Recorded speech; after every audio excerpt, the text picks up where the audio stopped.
Hello, hello, hello, you motherfuckers! Welcome back to Panels and Scribbles with your host, Jordan, and the other host, Kodo. It has been so long, motherfucker. We had to, when was the last Panels and Scribbles ever? That was episode 1. When was the last time we, met up for this? This is episode 2. A few weeks ago. How long was it? Quite a few weeks back, actually. It's supposed to be I think it was like a month almost. Penguin Scribble to be a Monday thing, so I think it's just 1 month. But it really feels like so forever. Technically, we are still quote unquote on schedule, but we could have started I guess in the beginning of this month, but I had a lot of delays, had a lot of stuff to do. It was the last part of my uni semester, so I had a lot of things to do. I had a lot of assignments to finish up, touch up, to present, and after that I was free. And now that I'm free, we are going to talk about a very special manga. This is a manga that I personally am a favorite of. I totally love this manga. This is Tameki Wakaki's breakout manga. So it's still your favorite? Yes, it is still my favorite. Even after rereading it, it is still my absolute 100% favorite manga / anime, but don't watch the anime. I hate the anime. It doesn't capture the tone of the manga. Really? Yeah, I don't like it. The anime. A lot of people actually like the anime, but for now, we haven't talked about what the series is yet. So I think it's best that we introduce it first. We can talk about the anime later. Kodo, is that okay with you, man? Yeah. The manga is Tameki Wakaki's breakout hit. The romance, comedy, drama, whatever manga, The World God Only Knows. Or in Japanese, it would be Kami no Mi zo Shiru Sekai, abbreviated to Kami no Mi, usually, as a short form. So, it is a story. I'm just going to read a very short summary of it, okay?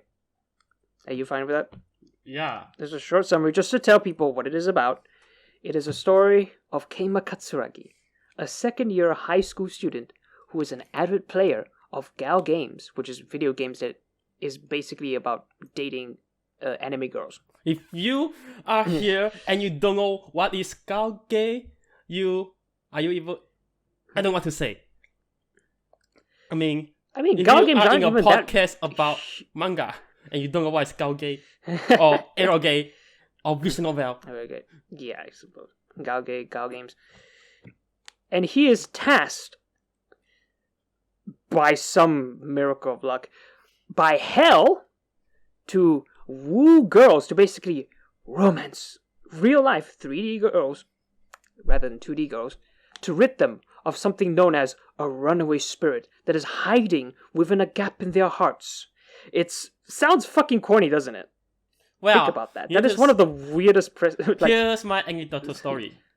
Yes. So I told my classmate who doesn't watch. He's like a complete normie. So I just told him about this premise because I know he will laugh at it, and then he really laughed at it.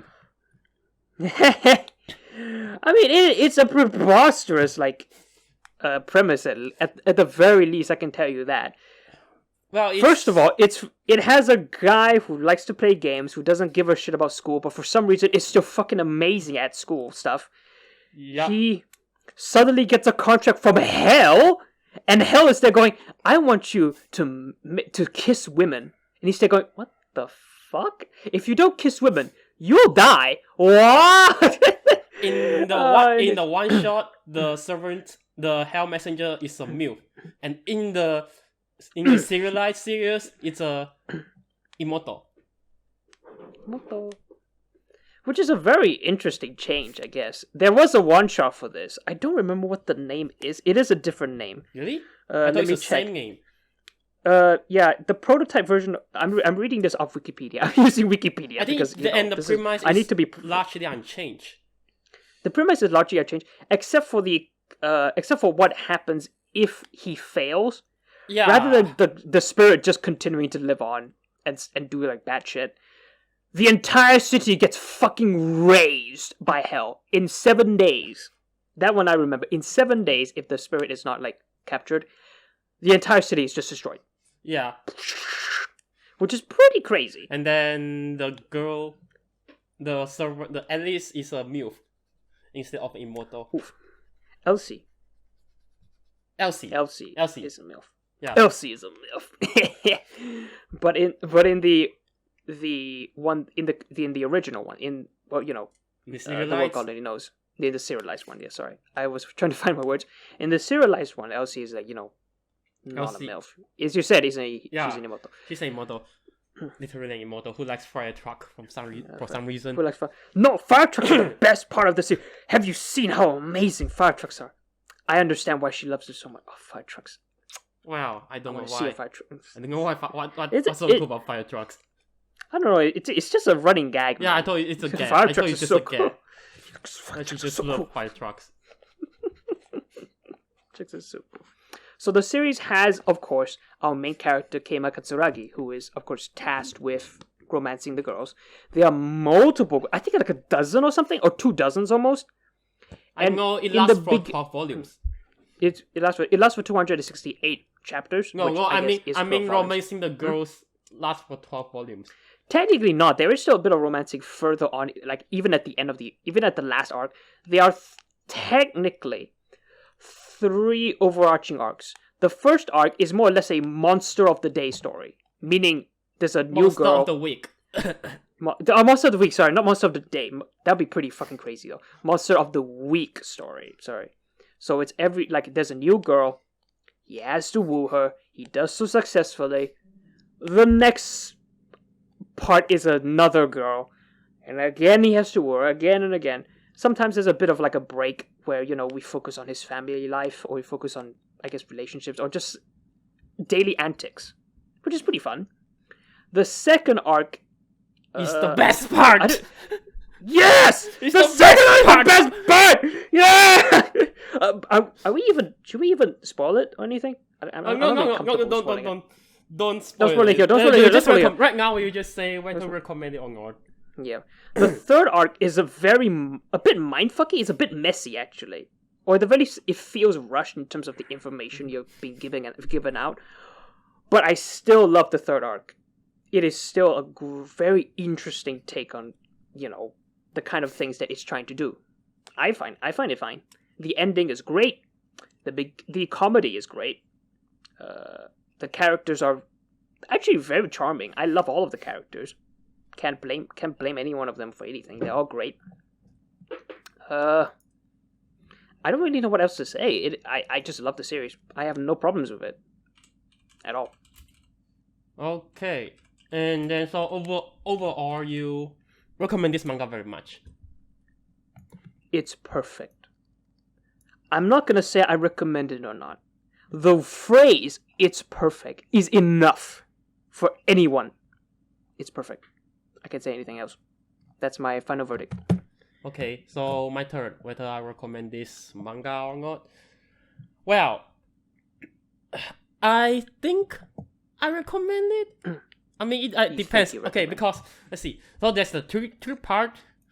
For me, the first part. Arcs. Yeah, the first story arc is a very fucking dull. I really can't get into it at all. Even if I try to read it, I really find it boring. I can't get into it.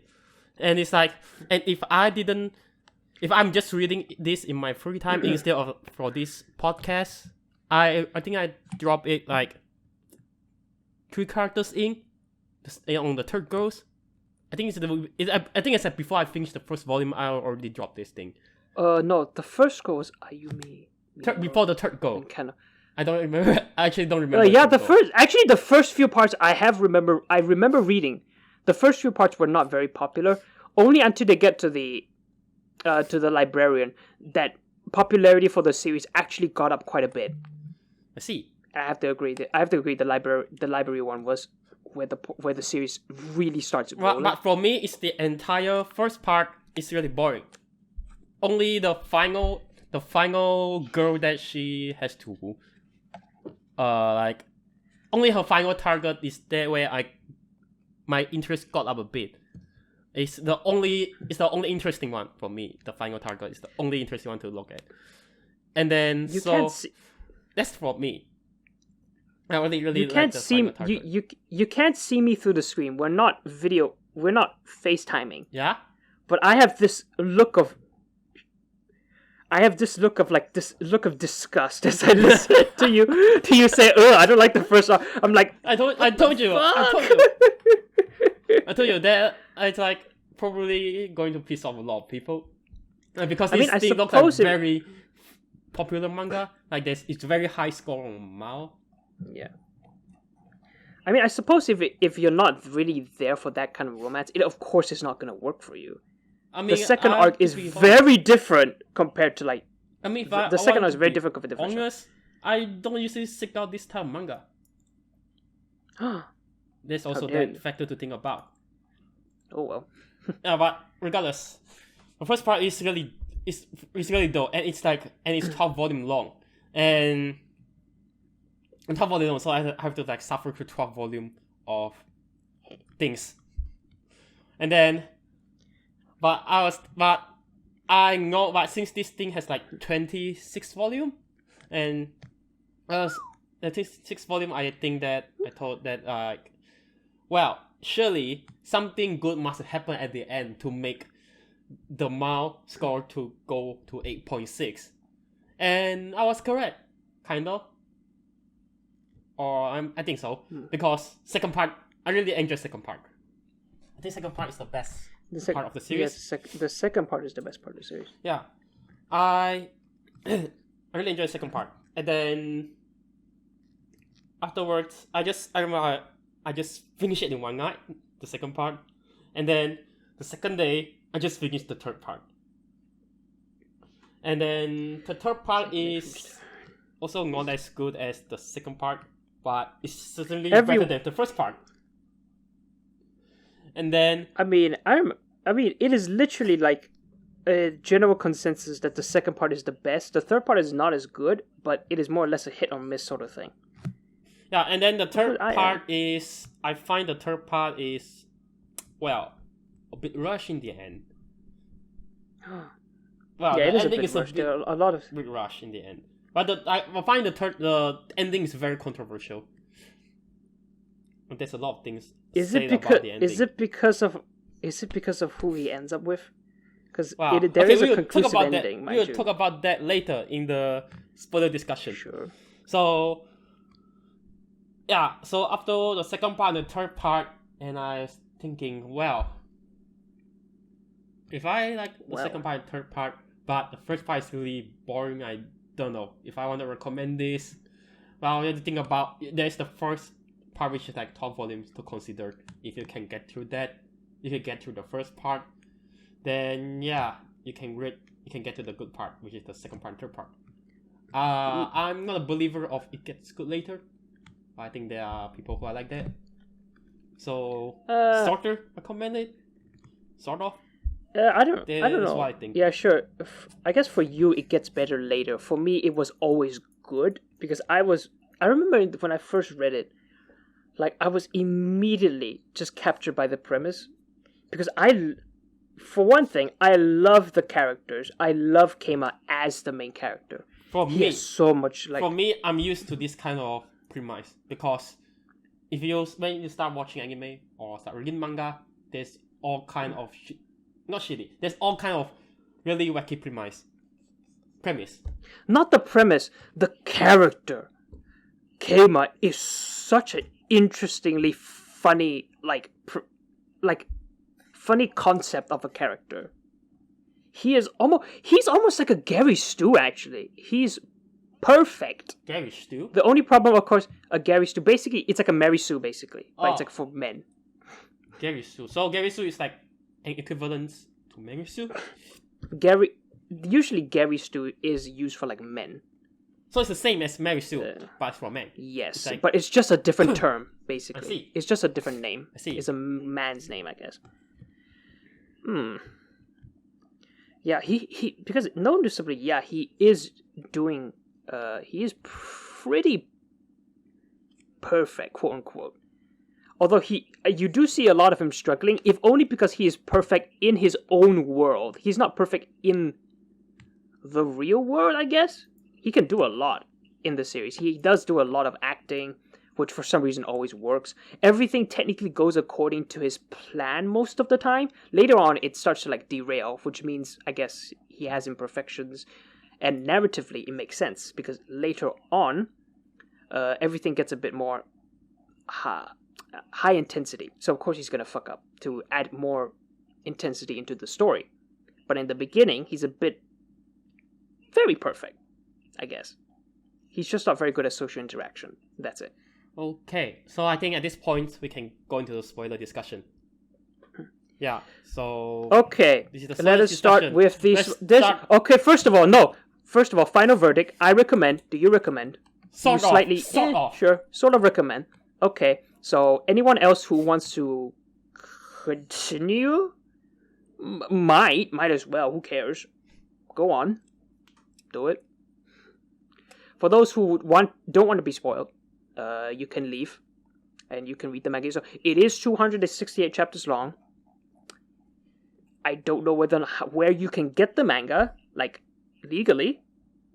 I read it online because you can pirate. You can be a criminal about it. Everyone I talk to, I have never ever heard anyone actually collect physical manga. Maybe Digibro. I do have the Pokemon Adventures. Okay, maybe manga, you. But You that's collect, because it was translated. You are the only person I know who collect physical manga. No, I collected because it was available. If it wasn't available, I wouldn't fucking care. I would have never known about it. I also actually collect physical manga, but I don't have anyone who I don't know anyone who do it aside from you. And then people who know. And then when I told some of my friends that I collect physical manga, they just say I'm rich. I mean, I suppose manga can be. I have heard from some people that manga can be pretty expensive in the West. Yes, they are. In Japan, they're like super cheap as shit. That's true.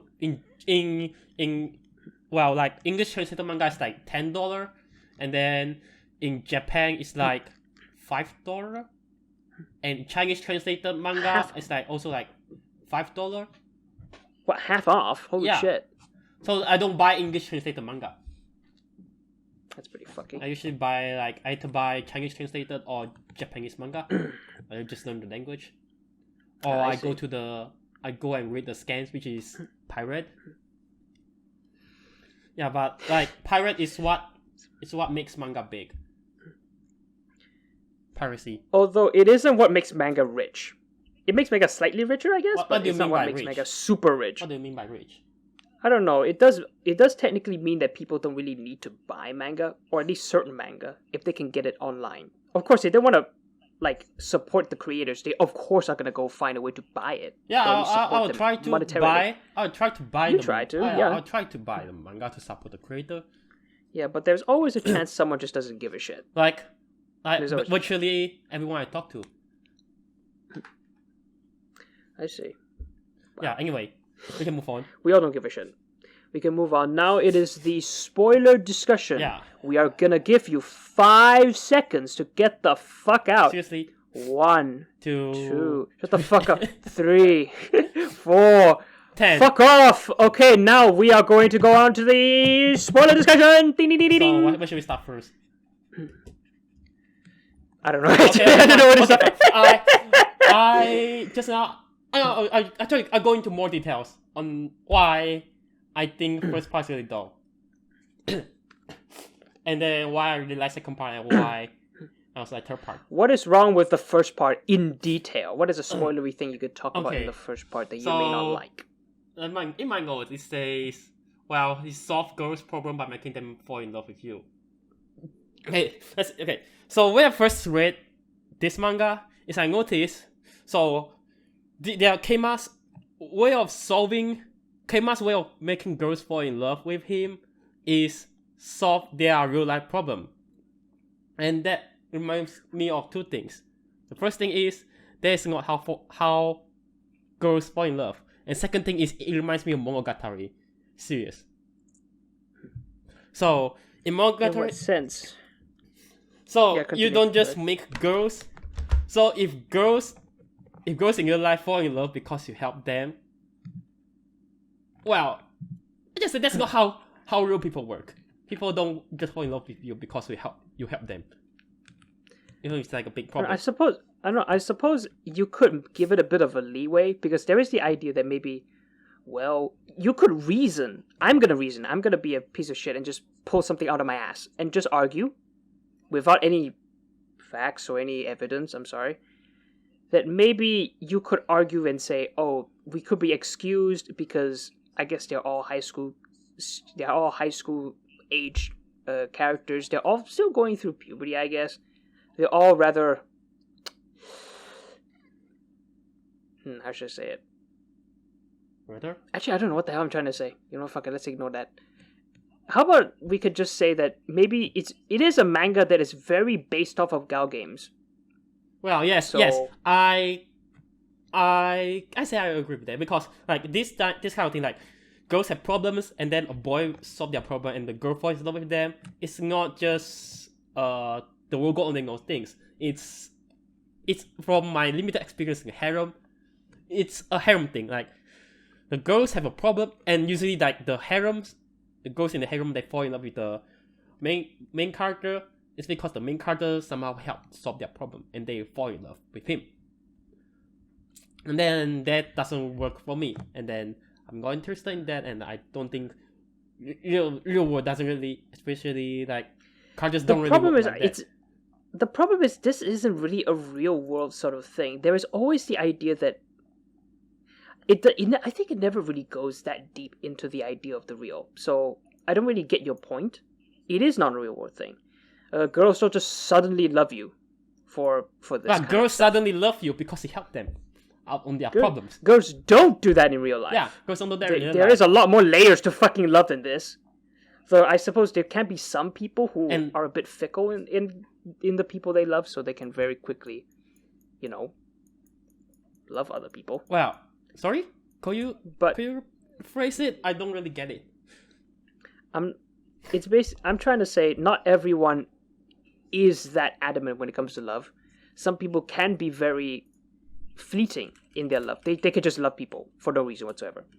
Sometimes I guess if they're desperate enough. Yes, But do agree. that's very specific. But that's very specific situations. Let's not really go that deep into that, like at all. Yeah, I do. Okay, so like let's say it's like kind of like a combination of a trope, like a combination of a trope. What's like a trope thing? Like in anime, it's like anime trope. Like girls they fall in love with boys very easily, and I sometimes think this is a how should I say a self-insert. It's also a self-insert thing. It's a power fantasy. Yeah, If it also works. if the You can also character say this. if the character is written in a way where you can put yourself in his shoes, it can very easily be used as a power fantasy. You can have him be super strong. You can have him be the savior of the world. You can have him save the lady, get the girl, all that kind of stuff. And of course, as you have noted, that's not how fucking real life fucking works at all. Girls will just suddenly love you. That's a bit off. So it makes sense here, but I don't. As you've said, as I've said, the world God only knows is it follows a lot of Gal game tropes and stuff, and because of that, I want to say I actually excuse it quite a bit, because it is trying to be faithful to the tropes, I guess, and it's trying to have fun with the tropes. It's trying to give us a manga version of those tropes. Wow. And I find it very fun. I find that it worked for me. It Okay, was a fine, very Jordan, interesting Do you read. play Gal games? No, that's my problem. Oh, okay. I also don't play Gal But games. I know one thing. Tamiki Wakaki, the artist and author does Yes, play he's Gal a games big a lot fan because of Gal multiple games. times, yeah, in most of the omakes that is written for the manga, he does mention a lot of times where he got the inspiration for certain girls arcs for. Like usually it's from a Gal game. He says, I was thinking of an old Gal game storyline, and I was thinking, I'm gonna write a character that goes through that storyline in the next arc or something like that. And that's how he usually writes some of the characters actually, which is actually very fun to read, because there's such an interesting little tidbits of Gal game history every once in a while, or at least Gal game trivia which is very fun. Yeah, very fun. Yeah. You got Okay. anything to add? And then so this my, and then my second point. I also say it reminds me of Monogatari because Monogatari, as the first season, is also like this. Like there is a girl who approach Aragi, the main character, or Aragi encounter girls, and they all have their problems. But it's like they usually are like affected by supernatural things, but it's a metaphor for mental health or grief. It's more like mental health issues. And then so it's like basically Argies and help solve their problem. And the whole thing and each of the arc is really interesting to watch. And then I see. And afterwards, after the story arc ends, well, the girls do return, but they stay as characters. They don't really like fall in love with Aragi, and then they just remains a character throughout the entire Monogatari franchise. And I see. every one of them are cool. really interesting, and everyone and pretty much every Monogatari fan have their own best girl, and each of them and the characters do return, and they continue to have their own character arcs. And then this one of the girls do fall in love with Aragi, and then there's another whole plot made out of this falling in love thing, and it's really it's like a lot more. It's like very interesting. And then so when I was reading the first part, and I was keep thinking about Monogatari, like it's like thinking like the world Golden Eagles like super budget Monogatari, and then it's not very good, and it's not as in depth. It's too simple. It's not very good because you are under the impression it is just a budget Monogatari. I didn't read Monogatari, so I was thinking of it as its own thing. And I'm mind you, different. I have never actually. It is very different. Like Monogatari is like light novel series, and it's not influenced by. It's not like Gauge love letter or anything, and it's about. Well, it's more supernatural, and it's about its own thing. Yeah. It's like they're really different things. They aim at different. They have different teams, but they have different themes. Yeah, they're different teams, but but the fact that like but the idea, the only thing they share in common is that a boy helps a girl with their problem, but Monogatari is more enjoyable to watch how the boy solve the girl's problem. I don't really know how to talk about it, if only because of the fact that I've never really watched Monogatari. But I think I can say that I like watching Keima help the girls, if only because of the fact that there's a certain way that Keima is written. He is not in most harems. The guy is usually a somewhat beta male or something. Or he's so dense, he never notices things. This is a total. Yes, that's right. This is a. And Keima is pretty proactive. This is like a. Yeah. Keima is pretty proactive.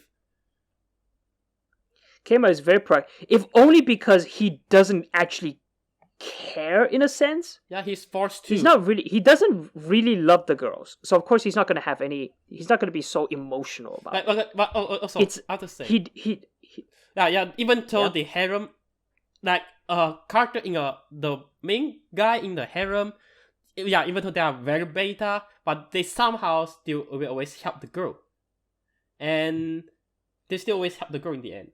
And Keima also helps the girl in the end. Keima helps the girls, but he helps the girls because it's his fucking job. He's not there for any emotional support. He's not there because, he has some sort of relationship with the girl or anything like that. Or he has a kind heart in the beginning, that is. Later on, he does develop at the very least some care. But in the beginning, it's just a job. And even then, the way he does it isn't really based on anything like, instincts or what is best for them. He does things based on his experience with Gal games, which is very interesting because in the grand scheme of things, you wouldn't really think it will work. But the manga is written in a way where, because it's a love letter to Gal games, it works. Well, and I just love his attitude to the entire speaking thing. of, He doesn't okay, care. before we It's not his business. go into Kema first, and then also, do you like any other characters aside from Kema? All the characters are good. Okay. Elsie is fun. She's a comic relief sort of character. She tries. She helps. Hakua, the other devil, she has her own character arc that oddly enough Her character we don't arc really is in see the too much. second. Her character arc second part is pretty good. Second part is pretty good. In the first part, she does reoccur every once in a while, and you already know she has some sort of a romantic interest for Kama because multiple times she does. That's it. Yeah, she. What the fuck? You never noticed? Well, I think I forgot Was about it. it in the first part or second part? I think in the first and second part there is a bit of a sort of a romantic tension that only Hakua has. Kama doesn't give a shit. Kama doesn't care. He's Well, like, shit. I don't really care. Like I don't. Let's just say when it's an anime about like just one boy and then virtually every characters are girls, and most of the time the girls are like the boys. Let's say that. Most of the time the girls. Like the problem is Kama isn't even really. Kama is a very weird creature. Well, he's like an automaton. So does every boy. So does every MC in those. But his version is very outside of the beta male MC. He takes his own. He does things he himself wants to do. He's only romancing the girls because it's his fucking job and because he doesn't want to fucking die. Oh yeah, and also by the way, if he never Kama is not really. How to say it? I don't find Kama unique. Like Kama is. I find Kama very unique. Yeah, Kama is like just in the way just in his attitude. Like Kama is overpowered otaku, and I think I've seen that before. I think that's a trope. No, he is an overpowered otaku. Yeah, that's a very noticeable trope. The problem is he is a very specific kind, though. The way he is written. Not really. From me, not really. I think he's another overpowered otaku, and then I'll watch him, and it doesn't he's really. He's overpowered because everything technically goes his way. Because he seems very know-it-all. Because every Gal game idea that he uses technically works. Like in the real life, quote unquote. Yeah. Something like that. In the 3D world, everything works. He's overpowered. Because he's really smart. He's really smart. He is overpowered smart-wise. He is overpowered smart-wise. He's very smart. Yeah. So, but not in terms of power. Just in terms of brains and stuff. Yeah, that's still power. For me, that's still very overpowered. I think the one thing of course is how his character develops, I guess. Yeah, he does. In the beginning, he's very one. In the beginning, he's a bit one note actually. It's just about games, trying to romance girls with game terminology and shit. But as he develops, like the funniest part here's one very funny example of development. In the beginning, it is always him trying to woo the girls. All the girls have a very specific. Think tsundere or some shit like that. Or there is a very specific trope when it comes to romance. Keima doesn't really have any because he's very freeform. Because he goes around, he acts. He acts in the way that is appropriate, based on his Gal game knowledge. But later on, after his romancing with Yui, we get to actually see that he himself also has a side of romance. He is a bit tsundere. He's not very good against characters that advance rather than him being the one advancing in the romance. Which is very one. The one they switch body. That was good. Otome. That was actually the funniest part. That point where he starts playing Otome games and he really likes it. I thought that was the best. That was hilarious. Just a humongous twist in his character. By the way, as usual, yes. I don't find anything in this funny. I don't recall anything funny in the entire manga. You have no sense of fucking humor. Fuck! I know that's a running gag. Jesus That's a running Christ. gag in this channel. Kodo doesn't have a sense of humor. Now, I don't know what you find funny. I legit don't know. I don't understand. Do you enjoy the filler? Do you enjoy the filler? The filler? Yeah, there's a lot of What filler filler? in the first part. There's a lot of filler. Do you enjoy them? That's actually fine though. fillers. That's fine. If only because of the fact I love the characters. The characters carry the fillers filler. are mostly comedy. Yeah, they're almost so they comedic. don't work for me. The comedy and the characters work for me, which is why the filler works for me. Actually, the whole story works for me, if only because I am rooting for the characters. I am connected, like, I guess, emotionally to the characters. I don't. So, in a sense, yeah, if you don't, then it's not for you, I guess, which is pretty sad. Yeah, sad. Yeah, it's sad for me. So, anyway, I was gonna say, yeah, I do agree Keima has gone through character development. But I only see the end of it, which is the final girl she has to go against. What's the name again? I think it's Akari. Let's see.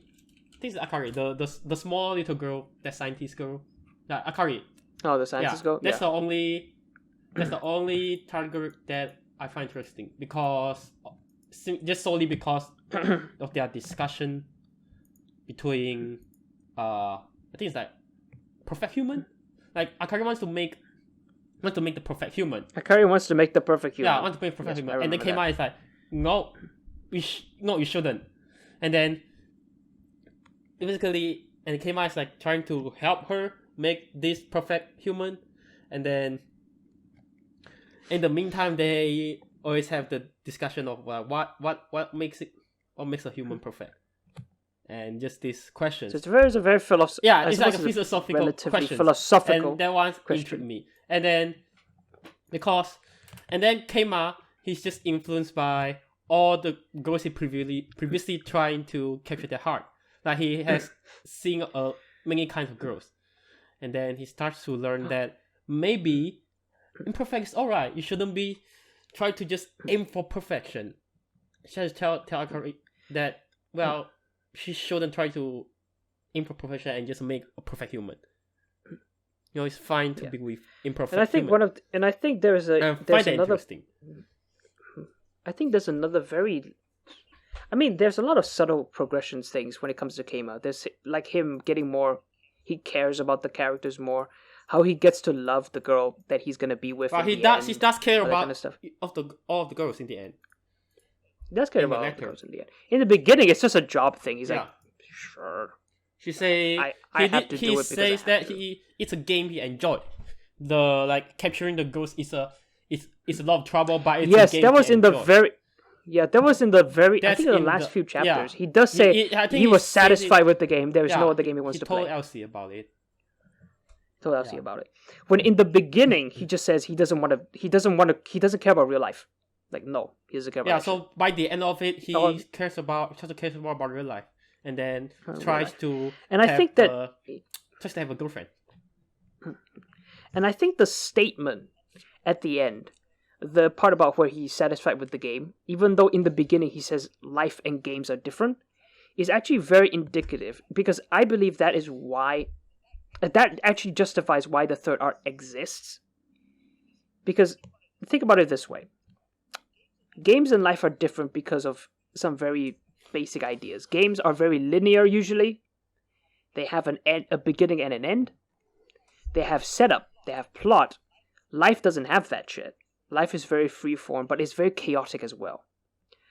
The third arc is basically, in the end, the third arc is all about him setting up his future captures, basically future romances, basically. They call it captures or conquests. His future captures in the future. And in my head, because he agrees that life was a game, or at the very least, romancing the girls was a game, that's due to the fact that the third arc is basically like game development. It's developing the plot of the future quote-unquote game, which is basically the romancing of the girls in the present day.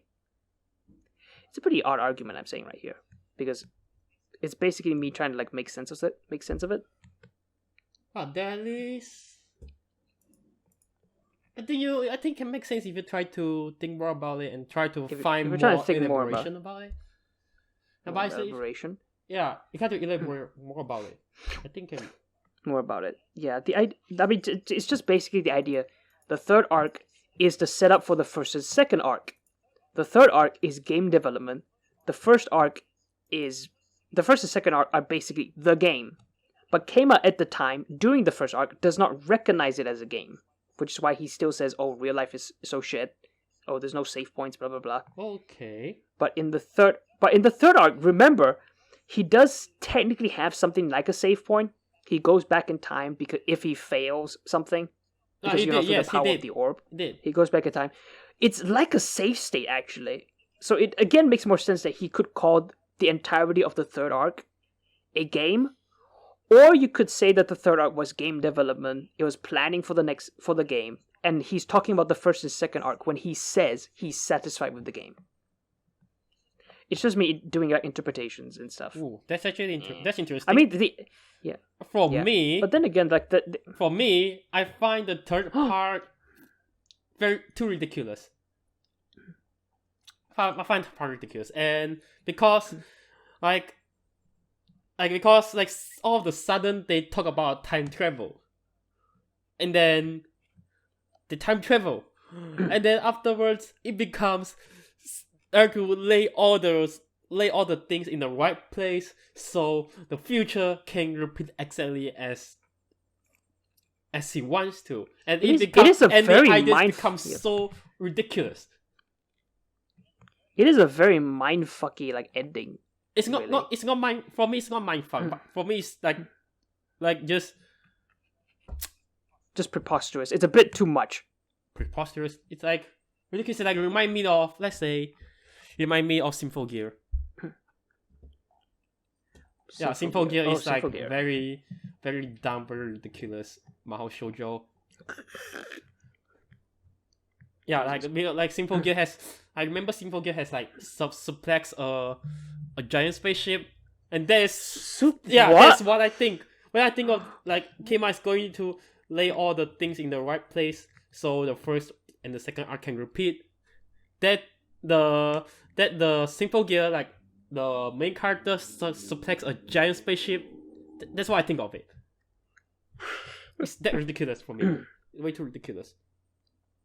And then for me, it's again, I enjoy second part and third part, but I can only say it's very entertaining for me. I will never really say I like the World God Lingos. I would say the World God Lingos is very entertaining. It's likely that I will probably not return to it. Yeah. How dare you? That's really not my cup of tea. As long as as long as you experience it, I guess. Sorry? It's fine. As long as you experience it, I guess. Yeah, I experienced the whole thing, and I read it, and then I have to look around what people say about it, and look around and look at the author. Life. Tamiki Wakaki is a bit sad though, because this is the only manga that I know of that was super successful. Oh yeah. I don't know whether any of the newer.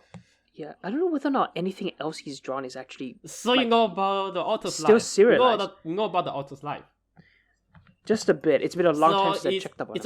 His entire life is on wiki, on the World Going Goes wiki page. So he really has a terrible life. Jesus.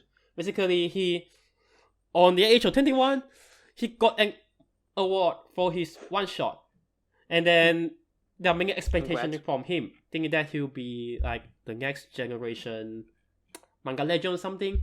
But instead, all the one shot he submitted later on just fucking failed, and he just go to a secluded neat life. And then he tries to come back, try to return to manga industry and try to submit one shot again, and he just keep failing. And then his first serialization is an accident. Was a mistake. Yeah, it's a mistake. It was accepted by mistake. Yeah. And it had to be cancelled. And then shortly afterward, it get cancelled. And he cannot finish his story. And then finally he made the World God Only, which is at first it's not very good. It's the wiki just say that it works very well with the otaku and the gaoge community, but for general readers and the editors department, no one like it. and it's only like slowly gets better. It's like slowly the editors and the general readers like it, and then that's how the World Golden Goals blow up and then becomes very successful. And then afterwards, and then the ending came. The ending is very fucking controversial, and it seems that you like it. You like it, and then for me, I find it a bit disappointing. And then I see some people like completely fucking hate it and want to burn it down to shit. And then I see a lot of rumors about it. That I think like the manga is actually Get X, or like Keima wants to cancel this manga because he wants to play Kankole. There's a lot of fucking rumor. And then let's see. And then they also say that like they want Keima to just admit that he made a very shitty ending. Like there's so fucking rumors surrounding it. And it's just very controversial. And then after the World Got Only Knows, he has several serialized manga, but all of them are very fucking short. And then I don't know that there was one that went for 9 volumes, one went for 2, the other went for like 6 or 7 volumes. For 9 volumes? I thought the most is 6 volumes. I think I know that all his mangas just last for a year. All his manga after the World Golden Goals, all his manga just lasts for a year. No, never mind. Never mind. It's not 9 volumes, it's 7 volumes. Yeah, they all last. They just last for a year. So I just say, yeah, he doesn't really have a good successful career.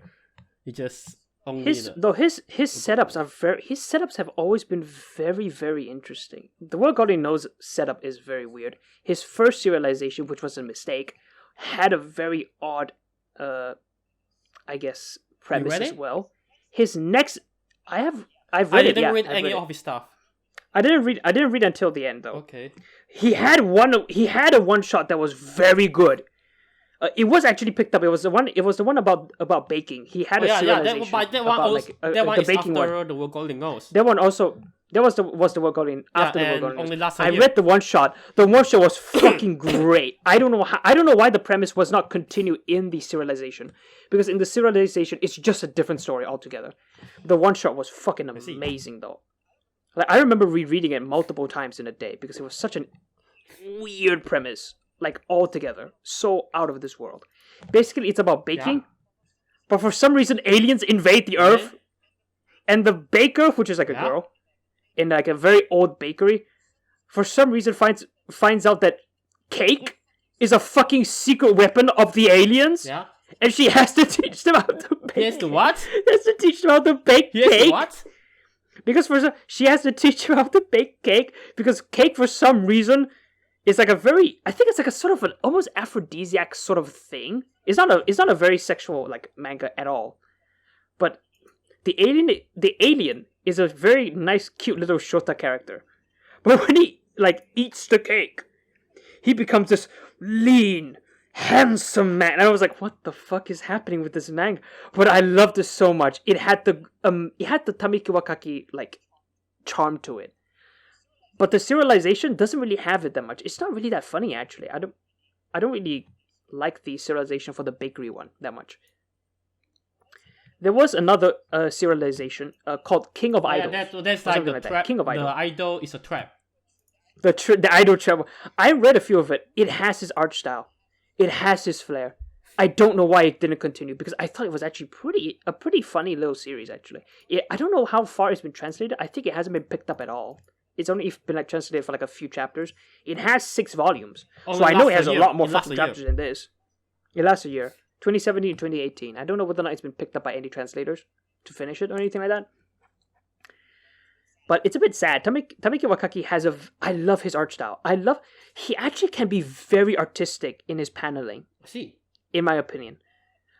In the second capture for Shiori, the librarian, when he came as trying to get her goddess to come out. Oh yeah, there's a part where it just her own writing. There is a part where he reads like what she's written, her story, her novel, and the paneling is so interesting. The paneling is so interesting. Like it shows the pages, and it shows like silhouette. It's drawn in panel silhouettes and shit like that. Oh, I love it so much. Then, if near the end of the story, there's a part where, on the ship, where there's that device thing, and in the present day, the mobile colossus destroys the ship and stuff like that. Yeah, the panels. The present world just technically change. and the present world, they just fade away. They just fade into dust. And I was like, that one is such interesting for me. It has happened before. But I find it weird to interpret it in that, because I feel like that's very, very fourth wall breaking. But this whole manga series is never tried to be fourth wall breaking, so I find that integration very strange. It's cool, but I mean, it makes for me doesn't really make make sense if you were to look at it. It makes sense if you were to look at it as it is still in there. It's not really a fourth wall. It is basically just, I guess, how he presents the world being destroyed, the present just disappearing. It's like saying, oh, in this alternative universe, in this branch of events, it doesn't exist anymore because the present Keima cannot come back, which is why this present disappears. It doesn't exist. And I guess he drew it like this just to say, yeah, that's what happened. It disappeared. It doesn't exist. But the goddesses, for some reason, still exist, I guess, because maybe it's because of their power. Because Elsie is still continue existing. Elsie is keeping them alive. I don't. Yes. Elsie is keeping them alive. Elsie is the god. You need to know that Elsie is stronger than anyone else. Elsie is something like a god. Elsie is stronger than everyone else. She's stronger than Thanos and the Infinity Stones. Yeah, Elsie has a very interesting backstory that is only revealed at the end, which is very is very controversial because what suddenly Elsie is this god that is stronger than Yukari or Hekatea or Infinity Stones or everything else in the fucking universe. And then people are just confused. Why? I'm also confused when I first read. Wait, what was suddenly Elsie so powerful? And then one of the fans I talked to, he just said that Elsie is supposedly another story arc, but then the publisher just canceled it. And then I asked him where, but for me that's another rumor. That's just another rumor because I asked him where does. That sounds like a rumor. I have not been told. I asked him where does he get this source from, and he say, well, his friend told him, and then he tell me to Google it. And when I Google it, I see a lot more different kind of rumor, which I brought up just now. Yeah. In that case, I guess those are just rumors. It does sound like it could make sense. I mean, it can make sense. The word God knows is a bit. The word God knows is a bit rushed at the end, so there is, I guess, it kind of makes sense. Maybe that's the case. It kind of makes sense, but we don't know. We don't know whether what is the true story. Is it so, or is Wakaki's intended? And even then, in my opinion, it's okay for the work God only knows to just have 3 arcs. To just have this, it's fine. You can basically explain away a lot of things, or at the very least, just ignore most of them. For me, it's not so fine because after I finished it, I was wondering what does the word God only knows means. What do you think? What does the word God only knows mean? The word Keima only knows. The word you only know. There is a certain point in the 3rd arc where Dokuro says that to Keima. Dokuro, yeah, the black-haired girl in the 3rd arc. The teacher? Yes, the teacher. But that was when the teacher was still a kid. It was basically in the past at the time. When the past teacher was telling Keima something about, finding, or at least making a world you only know. Oh, I see. Which actually I guess makes sense now that you think about it. Because the 3rd arc is basically Keima trying to set up the future. Or at least the present. By making it so that everything that has happened in his old flashbacks and in what happens in the 1st and 2nd arc happen. He's trying to set everything up. Like the time when he and Tenri are in the cave. They're not supposed to go there because there was construction, right? That was in the 3rd arc. And he had to make it so that there is no more construction, so that they were able to have a sort of a summer field trip or something like that to go to the place with the cave. So he made a world, or at least a future, a present, that he only knows. He only knows being the fact that he is technically the only one who goes... No, he and Elsie are the one who go back in time, but technically he's the one doing all the setting up. So he's making something he knows. and he always sees himself as the god of games, or these god of gal games. So he is making a world God only knows. But that is interesting. That is Sorry. interesting, I have to say. But I also feel like it's not. It doesn't live up to the title enough. It makes sense. What you say for me, it makes sense, but it feels like it's not epic enough, or it's not like live up to the story enough. And then maybe if there is actually another arc, that I don't know whether there is another arc, but maybe if there is another arc, there is like they take up the scale again, they turn up the threat level again, and then somehow make like in the end, Keima is kind of treated like a god. Then I think that will live up to the title, in my opinion. I guess. Yeah. I mean, I suppose in the first and second arc, the title "The World God Only Knows" doesn't really represent it too much. I agree. It's only in the third arc that it really feels like it starts to make a lot of sense. Because the first and second arc is the world God only knows. The problem is, the god in the first and second arc hasn't gone back in time yet, so of course he doesn't know it's a world that he is supposed to know. Something. I guess. That's just me, like, pulling shit out of my ass, I guess, by this point. Oh yeah, I also have to say. What do you think? Oh, sorry? What do I think? I was about to ask, what do you think of the What do I girls? think of girls? Or at least Well, I don't most, if not all of them, that you can remember. Well, I remember the 6 girls. The 6 goddess. Okay. Yes. I'm not interested in any of the girls. And then there are some of the girls I just outright forgot. I have to reread the arc to remember them. Oh. Wow. I don't care about the girls. I mean, then again, most of the girls are in the first arc, so of course you're gonna forget them because you said you don't really like the first arc that much at all. You saw it was dull, so of course. Oh, but I did find one thing. You forget things. Find one thing amusing. Like everyone has their 3 sizes shown in their the volume bonus, the bonus. But there's one character who doesn't have a 3 sizes shown. What was it again? Shit. The grandma.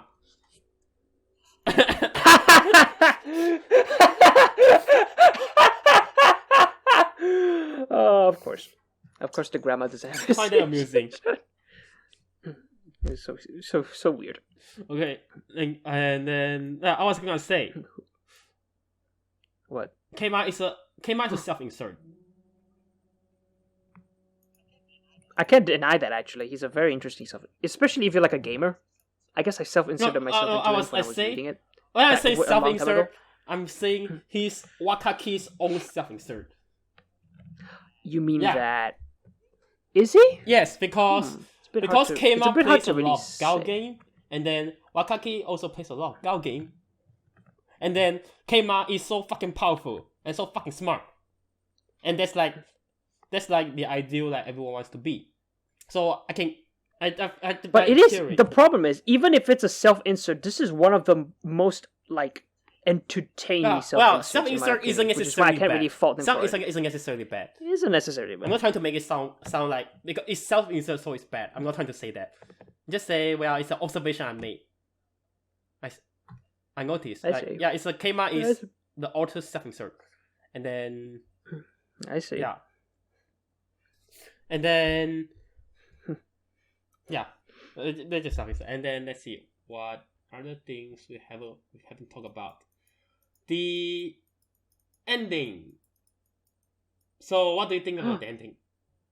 You say you love it, and then Chihiro is the best girl. Keima should be with Chihiro. Okay, yeah. 10 out of 10. About the Chihiro, the controversial. Chihiro is also a factor. Some people, I cannot believe. I was actually very surprised. Like there are some people just hate Keima with Chihiro. I was like, what? Oh, what? Why do you hate Chihiro? No, they're just trying to continue their waifu war because. And then some of them are just like saying, well, they want Keima to end up with one of the girls. Like, what? It's obviously set up in a way that, well, it's like a mouse away that Keima has no interest in any of the girls. It's set out like mouse away that Keima likes Chihiro. It's been foreshadowed. Yeah, even in the first capture, Chihiro it's already been foreshadowed that Chihiro is very special compared to the other girls. Did it? because of that like one I a lot don't of remember. because of a if it was in the first arc, so of course you wouldn't remember. But there was a lot of reactions, a lot of like a lot of like I guess certain quotes that come back to bite Keima in the ass. Sorry? A lot of these kinds of small things that really build up. I don't remember. Where is this? There was a. Let me see. There's actually, if I remember correctly, there was this guy on Reddit Yeah. who posted a super long analysis on why, just why, like Keima and Chihiro were like supposed to be together or something like that. Even in the beginning of like, even in Chihiro's first capture in the first arc, and how it progresses and stuff like that, fuck? and how there are certain narratives and story elements and certain quotes that come back when it comes to like Keima and Chihiro, like how they talk to each other, how Keima reacts, how he thinks when he's like thinking about Chihiro and shit like that, which I find to be very interesting, and I Should link me that. in my opinion, You should send yes. me that link. I'll send you that motherfucker. It's fucking huge. He writes so much that even just one comment isn't enough. He has to continue it in a second and maybe a third comment if I remember correctly. It's that long. Oh. Just a long I diatribe forgot what I of was saying. just talking about. Okay, I remember what I want to say. It's so. So, yeah. Keima's and Chihiro. Like, okay, Keima's romance with Chihiro is foreshadowed in the ending of the second arc. But it's never brought up in the third part. In the third arc. And just like, it's never brought up in the third arc. And it's like only in the ending, it's brought up again. And then there's also one thing I find disappointed. I thought there's supposed to be a romance to develop. Because like, if it's only brought up in the ending, it's like, you kind of feel like, also give me a theory that there's supposed to be a fourth arc to set up, to like develop the, like a fourth arc or maybe in the future story that's involved with like the romantic development. But instead, like you're at the end now, so... I think there's actually a very interesting quote in the second arc where Chihiro tells Keima she doesn't know how or what happened, but somehow at a certain point she started loving him for no reason. Because remember, she said she started liking him, like, I think it was in the beginning of spring or some shit like that, which is pretty early. It was before his conquests. So, because of that quote, because of the idea that you can love a person for no reason, it's a very odd theme, I guess, because in real life it doesn't really make sense, I guess. That makes sense. People... But the idea of loving a person for no reason, that's why, that technically, quote unquote technically, justifies why Keima likes her back and why there's suddenly just romance between the two in the last 2 chapters, I think, because Keima himself can't really explain, I guess at the time, why he likes her. Somehow, for no reason, he started liking her. It basically comes around in a sense. This is not planned to have a romantic development between them. And the one in the end, in the final, like in the ending of the second arc, is not a foreshadow. It's not really a foreshadow. It's not really a foreshadow for a future plotline. It is a foreshadowing, but I'm trying to say, like, in terms of why suddenly there is romance when there was no romantic development. Because in the grand scheme of things, I guess the quote tries to say that there isn't really a need for romantic development in certain scenarios, which is in Chihiro and Keima's scenario. They love each other, but there's technically no actual reason for that to be the case, because Keima and Chihiro are basically total polar opposites in the grand scheme of things. She's outgoing, she has lots of friends, she's applying herself. She's making a fucking bad. When she has the random experience in her body, she has that's no also the one. That's also the one thing that actually keeps them together, though, in a sense, like keeps them similar. The idea that they don't really have a grand scheme going on with them. Keima's just fine with his games. He doesn't care. He's applying himself with games.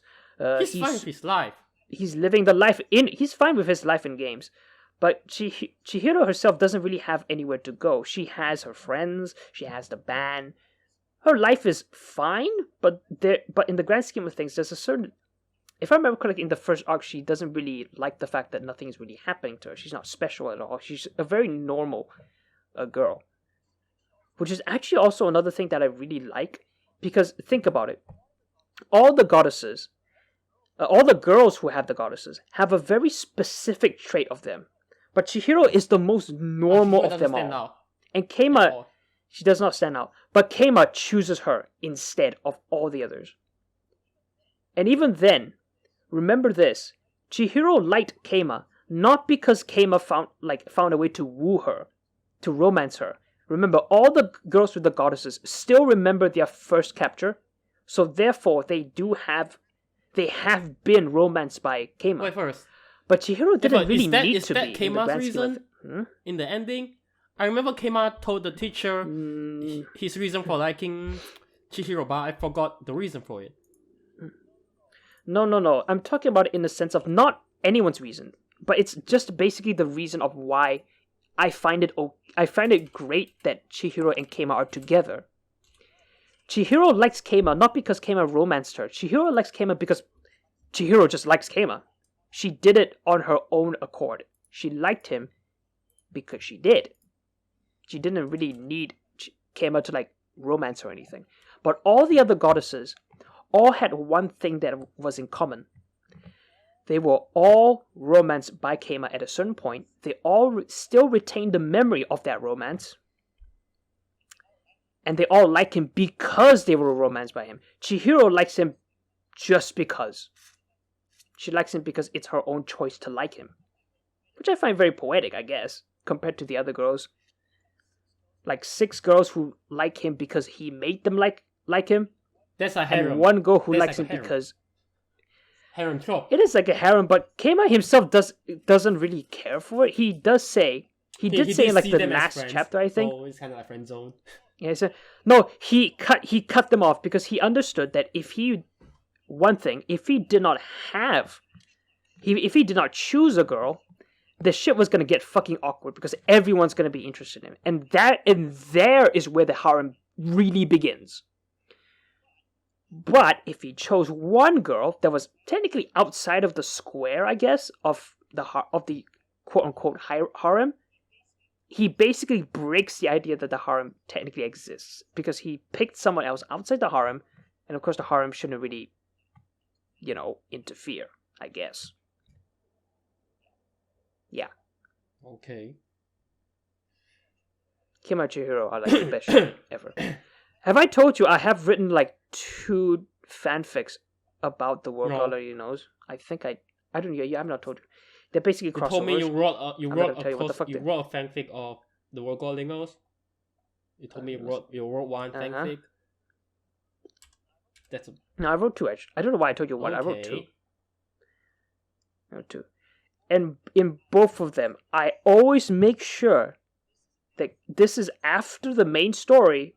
Keima is with Chihiro because I really just see the 2 of them as being perfect for each other, thematically, personality wise. Well, I don't know. I like them. Well, I do think it's.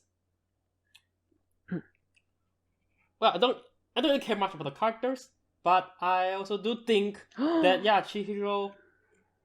I when I see that Chihiro and Keima, it's I kind of see it coming because. The moment, let's talk about second arc first. The best part of the story.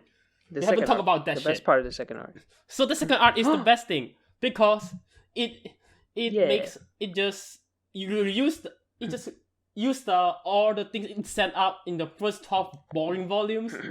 You just use everything set up in the top volumes, boring volume to make a very epic high stake story arc, entertaining high stake story arc. Yes.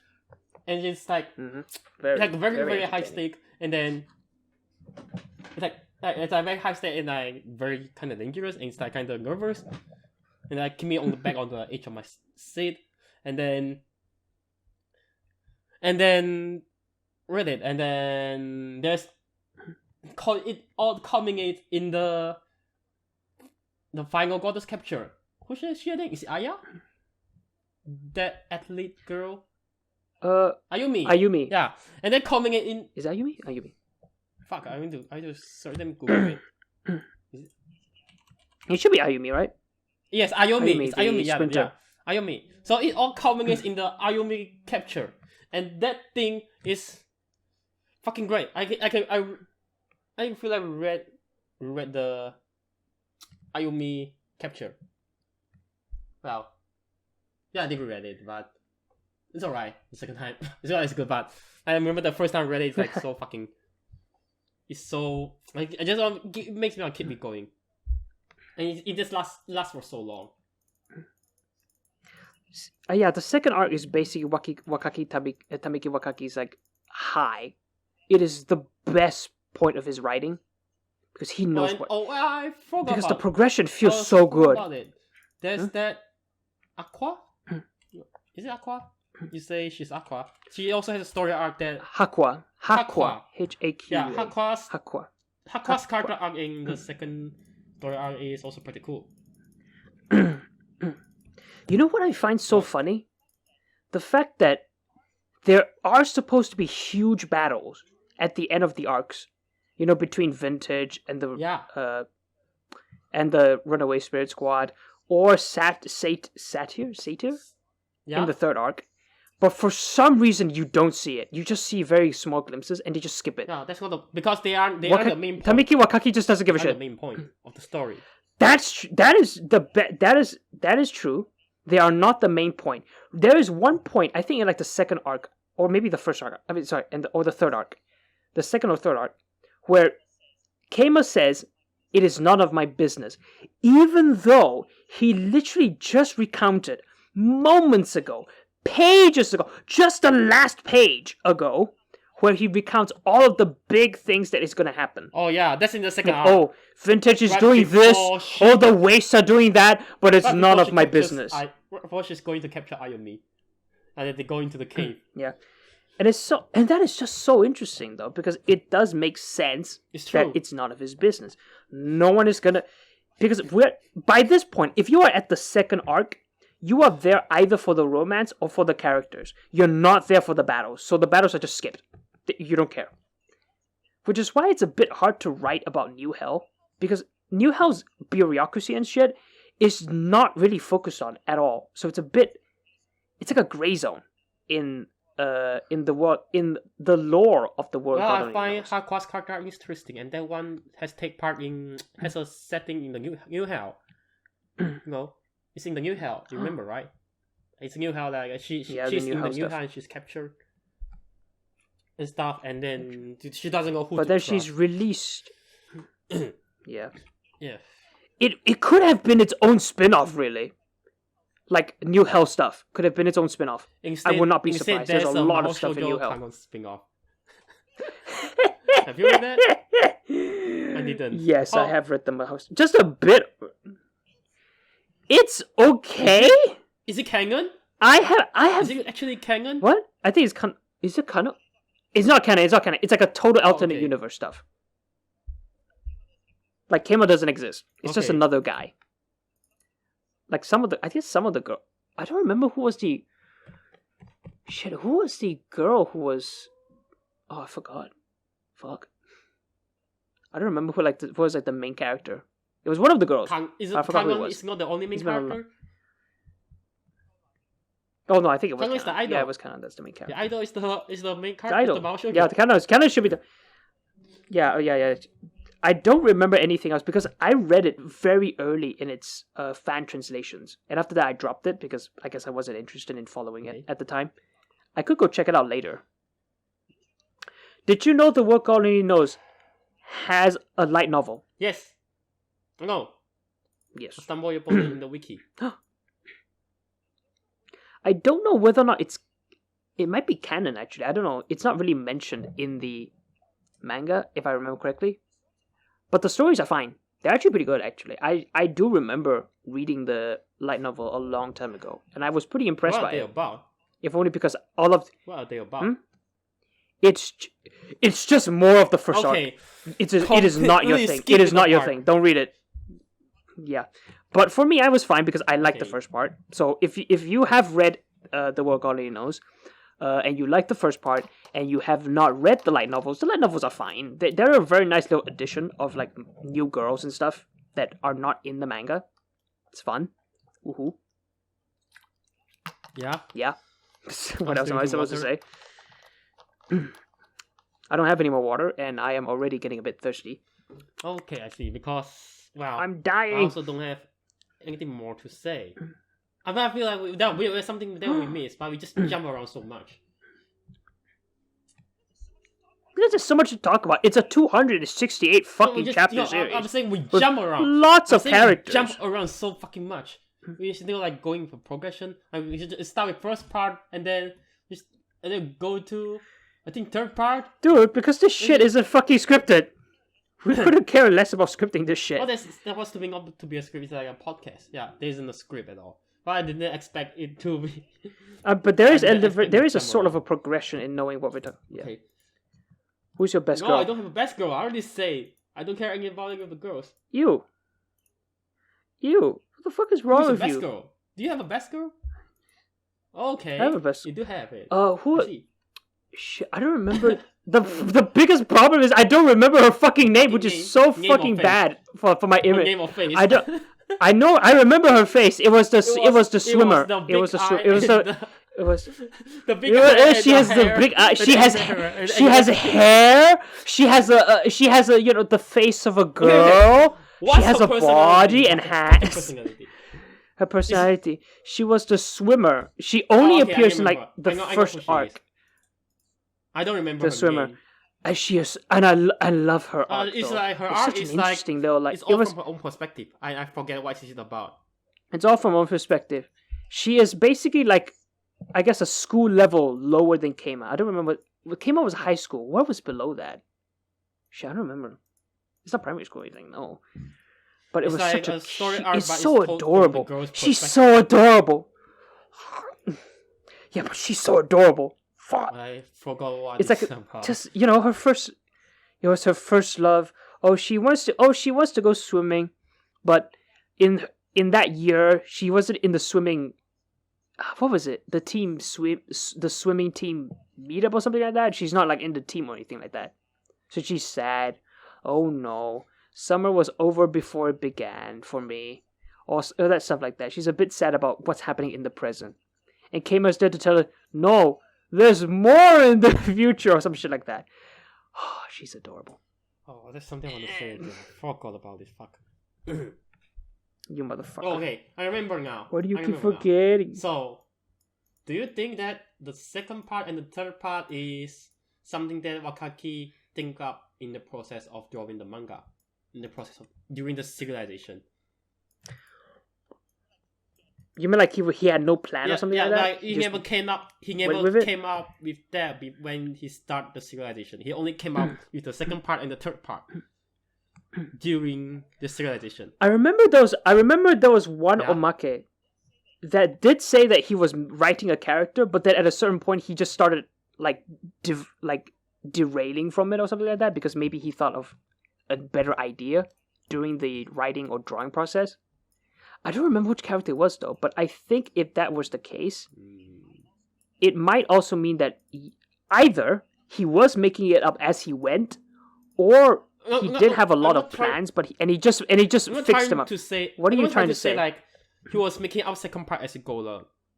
The second arc is a goaler. I'm trying to say that the second story arc is never part of his plan when he start this series. Second arc and third arc. You mean like how Eiichiro Oda basically drew One Piece to only be for like a few years, but suddenly it became super huge? Like he just suddenly had new plans and stuff like that? Yeah. Kind of. In a sense.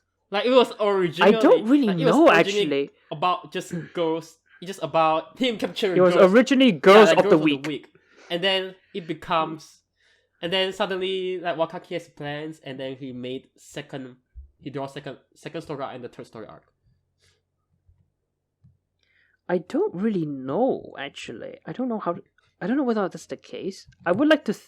because for some reason the second arc is planned very well. Like the best part... The best part about second arc is he used all the established setting and the lore to make a very high-stake story arc. A very high-stake entertaining story arc. Yeah, but which is very interesting. Sorry. Because either he planned it all along, which meant a lot of thinking, and maybe he did, like, of course, change a few ideas as he went along, or he is very good at doing impromptu shit, and he just remembers everything that he's ever done. There's one thing you can know which is about crazy, mangaka is that when they start their serialization, they write their story they draw their manga without an ending in mind. I have heard of this. Some people do draw. They draw without an ending in mind. It just like, lasts an ending in mind. as long as possible. They draw their manga. They make their story in the sense that which is just lasts as long as possible. Yeah, which is a bit unhealthy, I guess. Well, but that's like how. Yeah, that's how like works, how the serialized manga works. And very rarely they have. At the very least, I hope most of these like big series authors at least have an idea of an ending in mind. What do they really want in the end? Just the big image. What's the big image? A full image? Big image? Yeah, I guess. What's the how do they want it to end? Do they want it to be a happy ending? Sad ending? There is an end. I hope they have the idea. If they have an end, they have to make if they have a stop line. If they plan out a stop line, then they know that there's only a few they only have like limited numbers of stories they want to write to reach the end. So if they want, I don't know if you make the ending very loose, you can write a lot in the middle. Think maybe One Piece. Your goal is to find One Piece, but it doesn't tell you how long it takes you to find One Piece. You can have an infinite amount of stories before, like, Luffy and the gang find One Piece. Is it still about One Piece? Is it still about finding the One Piece? Technically, it's still okay. Yes, it's still about finding One Piece. Or think about Naruto. Naruto's goal is to become it's never Hokage. About becoming the Hokage. You could. Trust me, it's never about becoming the Hokage. I know the story. It was about. In the beginning. Was it? It was about. Was that. it? And even in the end of the story, he does. I think he always wanted to be Hokage. Wants to be Hokage, but that doesn't. That's his dream, but it never says it's like the goal of the story. It is at the very least. It is at the very least a goal by Naruto. And the main conflict of the entire series has nothing to do with Naruto wanting to be Hokage. But we know there is a way to make an ending, and that ending is that Naruto becomes Hokage. At least you can use the idea of Naruto's goal to make an ending with it. Well, that's very loose. One Piece. Really. That's very loose. But it has nothing it is to a very but seriously, it has nothing to do with the story. It is an ending at the very the story. It has nothing to do with the story, but at the very least the writer can use it to make an ending. If he wants to go, I want to end the story, or the editors go, we want to cancel the story, he might as well just pluck it out and go, might as well use this. He's now Hokage. Okay, fine, that makes sense. Okay then. Whoops. Or at the very least, even if it's not the ending, it is a setting of the ending. The setting being, Naruto's Hokage, here is what happens in maybe the epilogue. That's okay. You can still use it. But you can still use it, I guess. But the readers probably hate it because it's a rush ending. Oh well. And the reader can tell it's being axed. But Naruto didn't. Bleach has been axed too. Bleach doesn't have a fucking goal. You read Bleach. I don't remember what the hell the goal is. At all. Bleach doesn't have a goal. Okay. It doesn't have a tangible goal, at least. Naruto wants to be Hokage. Luffy wants to find One Piece. What about the world God only knows? I don't know what the fuck. I don't know. The world God only knows is basically the idea. What's the ultimate goal? In the beginning, there was no ending. That is what happens because Kama's goal is to technically he just wants to live life and just get the hell out of this. The premise is set in business of romancing girls. There isn't really any end goal. There is no ending. And as you go on in the second arc, we do come to an idea maybe that it's not really an end goal, but at the very least, an end scenario could be when he gets a girl. and he just settles down. That's just an end scenario, not an end goal. Though. Actually, the second part is so epic that I can imagine that the second part is the final story. Is the final story. I can imagine that. I can imagine that happen in an. It's actually a pretty sad final story. No, like if you just brush up, like if you just said you tie up some loose No, ends. if you watch the anime, if you watch the anime, that's basically. I know. The anime does not have the third arc at all. I know that's the third season. The third season is the second story arc. And then some of the ghosts get skipped out. Some of the target gets skipped out. Yeah, I don't know why they do that. They don't have enough. I remember hearing it from my. I remember hearing from a friend that he just went to me and went, oh, you know, in the What God Knows the anime, yeah, they skip out on some of the girls. They don't matter. I almost lost it because they don't. I was so I was like, what the fuck is this? Second story. I love all of the girls. I don't know why the fuck they did this. I don't understand. Because not enough screen time, and then they have to, and then not every goal is relevant to the second story arc. So they have to. I hate the anime. The anime does not capture Tameki Wakaki's art style, which is actually one of the better, if not best parts. I don't. For me, aesthetics it's alright. Of the series. The art style is alright. The art style is very charming at the very least. I love his. For some reason, there's a certain way he does, like black and white color. I don't know what I'm trying to say here, even though it's not color at all. But the way he shades stuff with the the black, the grays and stuff. There's a lot more color than most mangas I have seen. There's a sense of depth to it, I guess. There's a sense of lighting that some mangas don't really capture at all, which is very interesting. A lot of dogs are barking. Oh no. For me, it's really normal. It can be, for me, the art doesn't really stand out for me. Yeah. Then again, I haven't been reading new manga for like quite a while. I've petered out when it comes to manga, so I'm slowing down like a lot. Okay, I remember what I want to say. Sad. The message of the story. I don't really know what the fuck the message is. Well, it's like it's a very. I just like it, find it so entertaining. And it's like in the end, it's like come in the end, and in my notes it says. The message is real life sucks and unpredictable, but you have to move forward. And life doesn't have predetermined road like game. That's the message of the story. Sure. I don't really care about the message. I just love the series because I was so entertained by the characters, the story, the setup. That is brought up in the end. I wasn't there very much. That brought up in the end. Like they just explicitly. The character just explicitly talk about it. Like, yeah, the life is not like the game. Yes, it doesn't have the road. It doesn't have a predictable road, and then you still have a future to look forward to. I went Diana. Is it Diana? Tenry's goddess. Like Diana. Diana's Tenry's goddess. Well, yes. Oh, don't you feel sad? And then Tenry just say, just blurt this out in the end. Just blurt this out, and then everyone just say, well, life moves on. And then I did see some Reddit posts about it as well. And like I see Reddit posts that just goes more in depth. Like he say, oh, they analyze the teams, and I cannot find it. For fuck's sake. Whoops. Okay, I find it. Oh no. Yeah. I found it. Oh, for fuck's sake. It says the team is that we are. Well, I feel like I'm just copying. Damn it.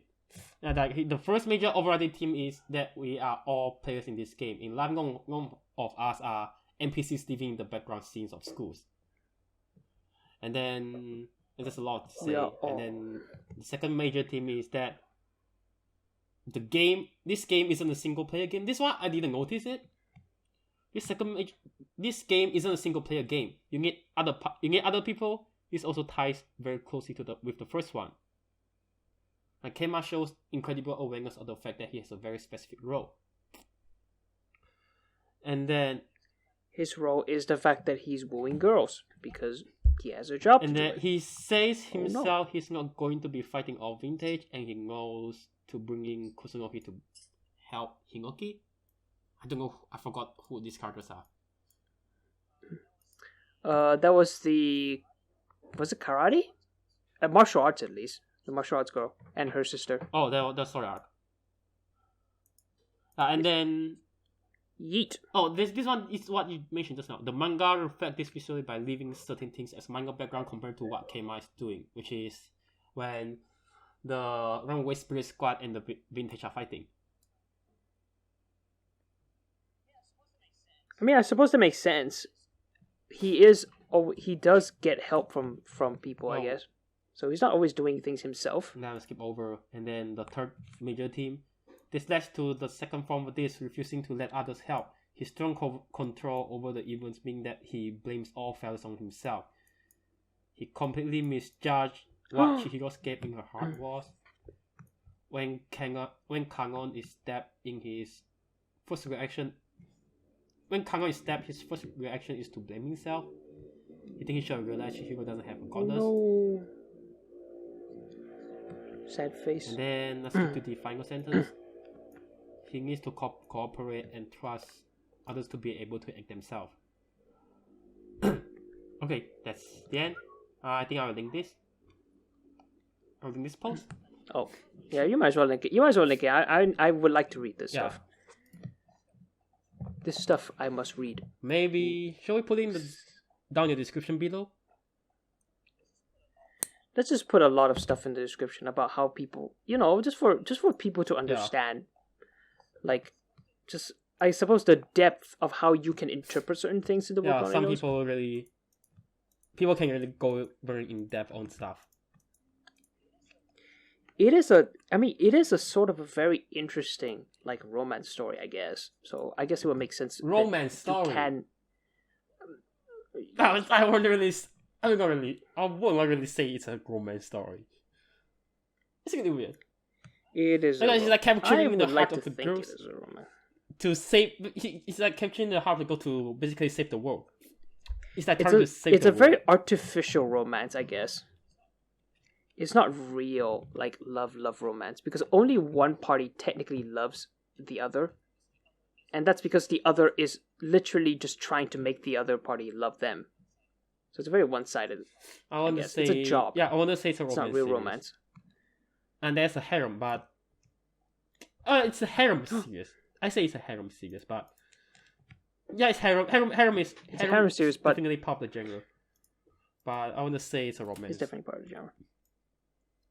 Maybe I kind of say superhero. Okay, it's a superhero series, like, because it's like saving the world. Because Keima is trying to save the world, and if he fails, the world basically fucking ends. And then, but why did you call it a superhero story though? Does it have to be a superhero story? Keima is trying to start with Keima is like trying to helping the girls problems, and then he basically make their life better. It's kind of like a hero, in a sense, like a hero. And then afterwards, in the second arc, that if Keima fails, basically the old hell take over, and they have to. I don't know. I think calling it a superhero story is extremely disingenuous. Superheroes have a lot more stuff going on than just. There's a lot of stuff going on in the world going on, saving the world. Second arc. But it is not superhero worthy. It is a bit Keima weird is not to like call it a superhero. Yeah, we can say story. Keima is a normal guy. He's not like a superhero with superpower. You can say that. There are a lot of fucking stories where it's a guy who's not really normal, but he still finds a way to quote unquote save the world. Like the world only knows. Superhero. He saved the world. Stuff. It's not a superhero story. That's one. Yeah, the genre. I want to say the genre is. It's a bit close to superhero. You're like trying to save the world.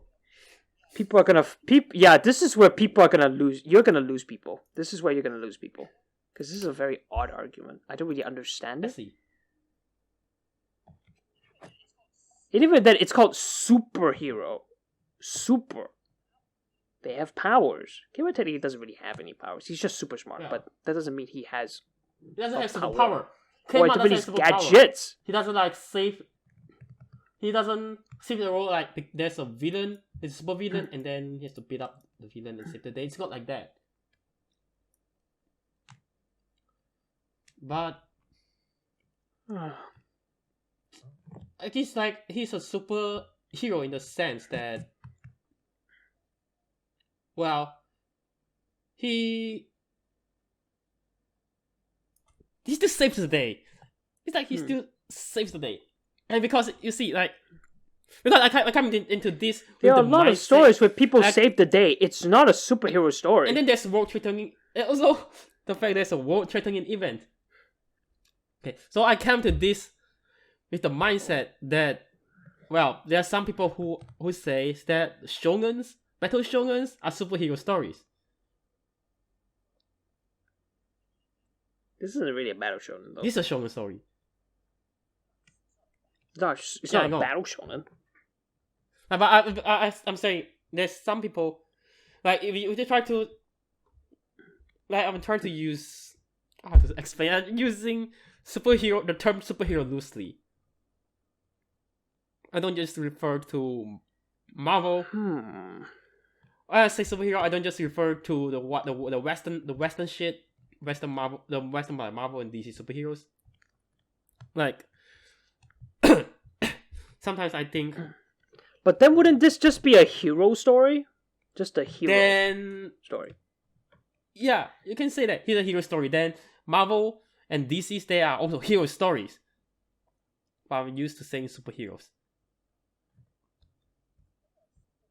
I don't know, superhero is more to them because they have superpowers. Okay, then I would say, but this is he's a hero story. In a sense of, it's a hero story. In that case, it makes more sense. Story, but it's basically in the second and third arc. Yes, it is more or less a sort of. I argue in the first part is also a hero story because, like kind of like most of the week, and then helps save the girl, and basically when he saves the girl, he helps make their life better. Like, because superheroes also inspire people. The idea of superheroes is to inspire people. Yeah, so, and then superheroes are supposed to be like a symbol and it's very powerful, like a very powerful, and then the symbol and when they appear, they help. It's like a symbol, and then they inspire people. They make people's lives better. Yeah, it's kind of. I see. So it's like a hero story. I still like to say superhero, but obviously came out. It's not the guy with a superpower. It's not like he doesn't have superpower. He's just like normal dude. Yeah. So I say hero for this set. For your sake, I just say hero story. Let's assume it's a hero. Then. Yeah, but otherwise, it's a harem, and then hero story, and then it's very very anime. The premise is very anime and very manga. You see all kind of very anime. When you read enough manga and watch enough anime stuff, premise like this just doesn't really surprise you anymore. It doesn't surprise you. It doesn't phase you anymore. It's almost normal. Even it sounds so insane when you first get into. But you're fine. Yeah, but you're fine if you're like an anime manga watcher. Same with also light novel reader. You couldn't give a shit. Okay, I think we can stop here. Or do you have any more to add? We could stop here. Not really anything else to add. I've technically said most of what I have to say. It's a great story. Best girl, the swimmer. Wait. I'm not a pedophile. Let's see what's her name. What? Minami? Oh shit. Check Minami. Yeah. So you did Google it, or you just coincidentally remember? Oh no, I just remember it. I was like, it's Minami. I was like, I think it's Minami. Oh Minami, yeah, it should be Minami. And Minami is in the anime. Yes. She's pretty cute in the anime too, I guess. But in the manga, she's even cuter because her eyes are huge. Yeah, cute, big eyes. Okay, so you close the show. You can close the show. So everyone, thank you for listening to Panels and Scribbles episode 2, where we talk about The World God Only Knows by Tamaki. Oh yeah, do you like this? Let me ask. Do you like this episode? I quite enjoyed this. I I find this episode very fun. Yeah, and I also enjoy investigate this manga. I actually enjoy investigate this manga more than reading the manga itself. It's a manga with a very interesting backstory, I guess. Backstory?